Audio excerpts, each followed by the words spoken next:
Noong panahon ng ating mga ninuno, ang isa sa mga sinaunang paraan ng pagsusulat sa Pilipinas ay ang baybayin.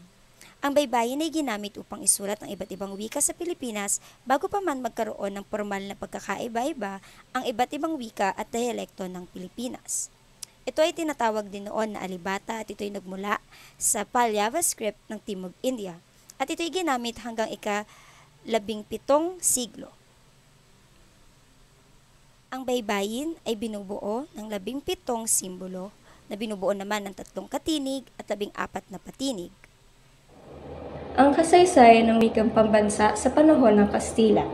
Ang alibata na may 3 patinig at 14 na katinig ay napalitan ng alpabetong Romano na binubuo ng 20 titik, 5 patinig at 15 katinig.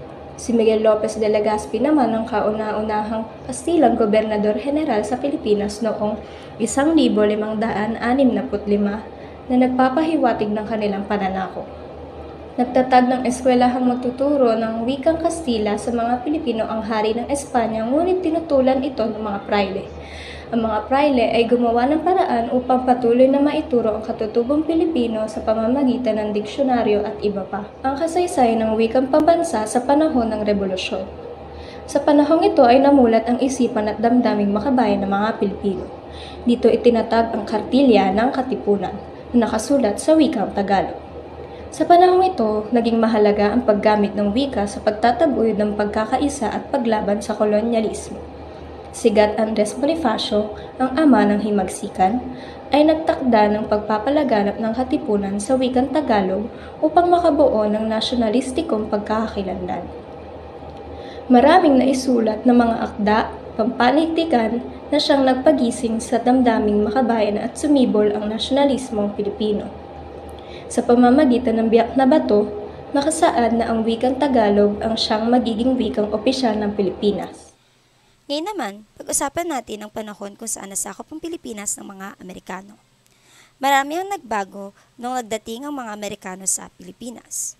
Pilit pinalimot sa mga Pilipino ang wikang vernacular at sa pilitang ipinagamit ang wikang Ingles. Malugod naman itong tinanggap ng mga Pilipino sa kadahilan ng uhawang mga Pilipino sa edukasyong liberal at mabuti naman ang pakikitungo ng mga Amerikano sa mga Pilipino. Sila ay nagtayo ng 7 pampublikong paaralan sa Maynila kung saan ang mga sundalong Amerikano na mas kilala bilang mga Thomasites ang nagsilbing mga unang guro. Ang kanilang pagdating ay nagbunsad ng malaking pagbabago sa kalagayang pangwika ng Pilipinas. Sila ay nagbigay pansin sa edukasyon sa pamamagitan ng paggamit ng Ingles bilang medium ng pagtuturo. Ang kasaysayan ng wikang pambansa sa panahon ng Hapones.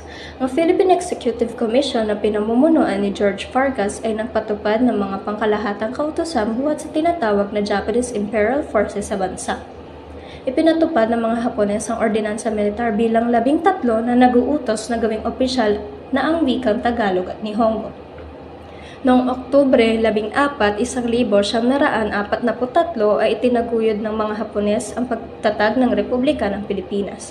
Ang paggamit ng katutubong wika ay mas umunlad, naging malaya sa pagsulat, at kinagigiliwan ang mga dula, tula, maikling kwento, at iba pa.